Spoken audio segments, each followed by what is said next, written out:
Hello pattern lovers, you're welcome and welcome back. It's yet another exciting tutorial, and in today's video we'll be drafting this beautiful blazer.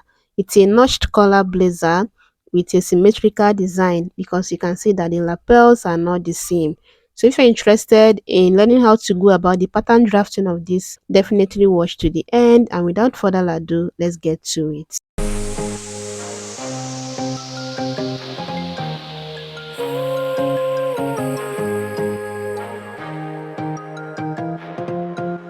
We'll start with the back pattern, and here will be the shoulder line. So from the shoulder line now, I'm going to go down to the waistline, and what I will do is to do my waistline minus 1.5, which is 16 minus 1.5 and is 14.5. So the other 1.5 will be for the bust dart, and then you're not going to count from your waistline down to your hip line plus half inch or 1 inch.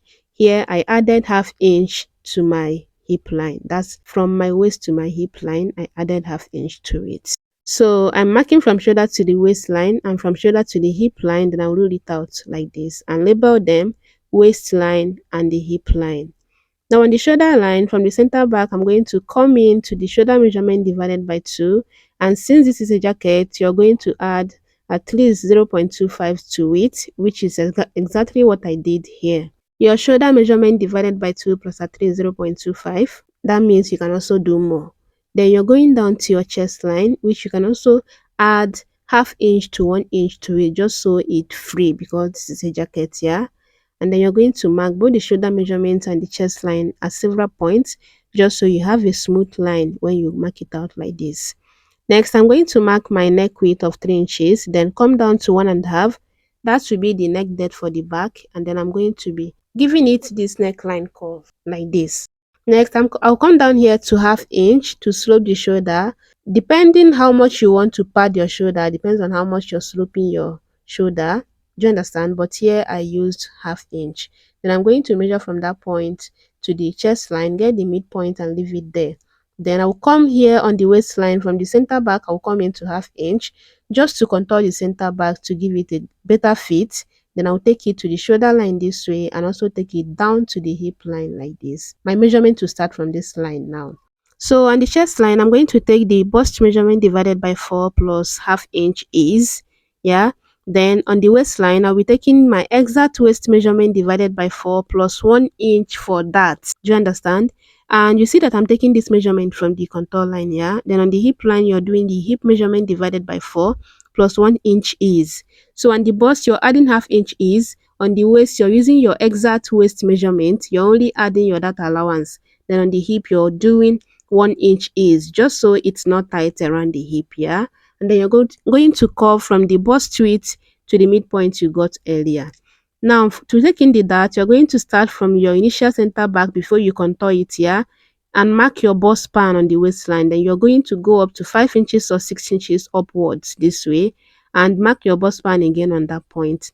Then you come down to about 6 inches at the dart length and mark your bust span again on that point, and then you're going to connect the bust span from the hip line to the dart length you have on the top. Then for the dart, you'll be doing half inch on both sides, which is the 1 inch we added to the waist measurement divided by 4 on the waistline. Then you're going to shape the dart like you see me do it here. Then what you see me doing here is to just give it some whole princess seam here, which for what we are trying to copy, the dart was connected to the shoulder. I didn't see that earlier, but it's all the same. They are both princess darts, either shoulder princess dart or armhole princess seam. Do you understand? Then for the blouse length, you're going to start from your side seam and go down to, like from your waistline on the side, you're going down to 6 inches. Then on the center back, you'll be adding 1 inch to it. Whatever you have as your blouse length on the side, add 1 inch to it. Then you're going to extend the dart to this your blouse length now. And the next thing we'll be doing now is to just go ahead and cut this out. But then first, we're going to measure this neckline because that's the point of drafting the back neckline first, or the back pattern first. I measured and I have about 3.75. We'll be needing that for the front pattern. Then we're going to cut this out. Here we have side back, which you're cutting 2 of it. Then we have the center back, which you're also cutting 2 of it. And then I'm going to be cutting the pattern out. There is no zipper allowance, so you are not adding any zipper allowance. I'll just cut it out like you see me do it here. And then after that, we'll go ahead and start with the front. Now for the front pattern, the first thing you're going to do is to go into at least 8 inches on the center here, depending on your size. 8 inches at least. And then once you have it on the center, you're now going to start from the top of the paper and come down to at least 5 inches. Here I'm using 6 inches, yeah, but you are coming down to at least 5 inches. And then you're going to use your ruler to connect it, and this now will be the border line for both center front and the shoulder line. We have the center front and we have the shoulder line here. Now from that shoulder line, I'll go down to the bust point line, then to the waistline, and then down to the hip line, yeah, like we marked it on the back pattern. I'm marking from the shoulder to the bust point line, from the shoulder to the waistline, and from shoulder to the hip line. Then I'll rule them out this way and label them HBL, which is hip line, WL, which is waistline, and then the BPL, which is bust point line. On the shoulder line, I'll mark the shoulder measurement divided by 2. Then I'll go down to the chest line. The same exact shoulder measurement you use for the back, that's what you're also using for the front. And you're also using the same chest line you use for the back. We talked about how to go about it on the back pattern, yeah? Then I'll mark my standard neck width of 3 inches and standard neck depth of 3 inches, except that I mark 3.5 instead of that 3 inches, yeah? Your standard neck depth, add half inch to it. And then you're going to be curving the neckline out this way. I came down on the neck width by 1 inch, and you see me blending it in because it's easier to curve it out if you do it like that. Then you're going to slope the shoulder with half inch, the same half inch we used for the back pattern, yeah. And then you're going to come up here to about 3.5, then go in there to half inch. Take your bust measurement on the chest line, divided by 4 plus half inch is, yeah. Then you're going to be using this 3 point to cover out your armhole, and it's looking like this. The next thing now is to extend this neck depth because we will be needing that later, so let's have it there. Then I'm going to be marking my bust span, that's the nipple to nipple divided by 2. I'll mark it also on the hip line, then use the straight ruler to connect it out like this. Then for my dart intake for this front pattern, I'll be using 0.75, which is 1.5 dart intake. I'll go down 6 inches here as the dart length and shape the dart on both sides, just as you can see me do it here. Then since you already have the bust measurement, I'm going to come to the waistline and take the waist measurement divided by 4 plus the 1.5 dart intake. I'll replace it. Then on the hip line, the hip measurement divided by 4 plus 1 inch is, yeah. Then I'll connect from the bust measurement to the waist measurement, and from the waist measurement to the hip measurement, and this is what it's looking like. The next thing now is to come down here to my bust dart value of 1.5. The same 1.5 we minus from the back length, yeah. Then I'm going to be connecting the princess seam, which is going to the armhole, but for what you are trying to copy, it went to the shoulder. So measure from your neck width to your shoulder tip and divide it into 2 and connect it to that point. Then now you'll be marking the break point, which I'm coming up here 1 inch. We'll be talking about that later, but for now, I'm coming up 1 inch, which you're supposed to be using from your shoulder to your under bust. Do you understand? From your shoulder to your under bust. But for here, for now, I came up 1 inch. Do you understand? Then from the center front, you're now going to go out to your bust span. That's your nipple to nipple divided by 2. Then you come to the neck width on the shoulder line and go out to half inch. And you're going to be connecting the 2. The half inch you have from the neck width on the shoulder to the bust span you have away from the center front on your break point. That's the break point of the lapel, yeah. And the next thing we will do is to start from this point and go out to that same measurements you measured on your back neckline, yeah. Mine was 3.75, yeah. So I mark it, then you see me connect a faint line to that point. Then on this faint line on that point, I'll go out to half inch, just so the neckline will relax better when you fix your collar, yeah. You can also do 0.25. Then I'm trying to make sure I have my 3.75 on this new line, yeah. And yeah, this is what it's looking like. The next thing now is to start from this point and come out to how wide you want your collar to be, and I'm using 3.5 here. When you fold it, how much you want it to be, that's what you're coming out here. Mine is 3.5, yeah. Then I'm going to now measure from here to the shoulder line. Whatever it is I measured, I'm going to come to this other side and add 1.5 to it. I have about 3 inches measured there, yeah. I'm going to be adding 1.5, which makes it 4.5, and you see me mark it. So when I connect this way, you see that it's now slanting instead of being straight. That's how you're supposed to do it. Then now you're going to start from here and come out to how wide you want your lapel to be. and I recommend 2 inches. I did about 3.5 here, but yeah, depending on how wide you want it, depends on how much you're coming out there. But here I have 3.5. Then I'm going to connect from that point to this break point we have here, like you see me do it here. The next thing now is to start from this point and come into about 1.5 for the notch here. And once I have it, I'm going to come up here by 1 inch, and then I'm going to just connect the two like this. Just connect from this point to the 1 inch you have here, and once you mark it, you're going to go out to about 1.5 or 2 inches. Look at the color again and see how much you should do here. And then you're going to be connecting from that point to the 3.5 we have on the shoulder or the back neckline this way. And I'm trying to just make it a bit curved, which is not even obvious. Then we start from this point and come out to how wide do we want the other side of the lapel to be, yeah? And I did about 4 inches. So now I recommend that you do it this way, yeah. Instead of marking the two to be the same, like the two lapel to be like this one that we just extended now, I recommend that you just do it this way. Mark this other one like we usually have our notched collar lapel, yeah. I don't know if you understand, because it will be easy for you to work with it like that later instead of having the two the same and then you struggle with the one that will be under your fabric. So yeah, you're going to connect it like you see me do it here. Then you're going to start from the waistline on this side seam and come down to 6 inches, the same 6 inches we use on the back pattern. And then once you're done, you're going to come to the center like this and also come down to 6 inches. Then you're going to be connecting the two. You just connect it straight. There's no point making it curvy. But yeah, if that is what you want, go ahead and do it.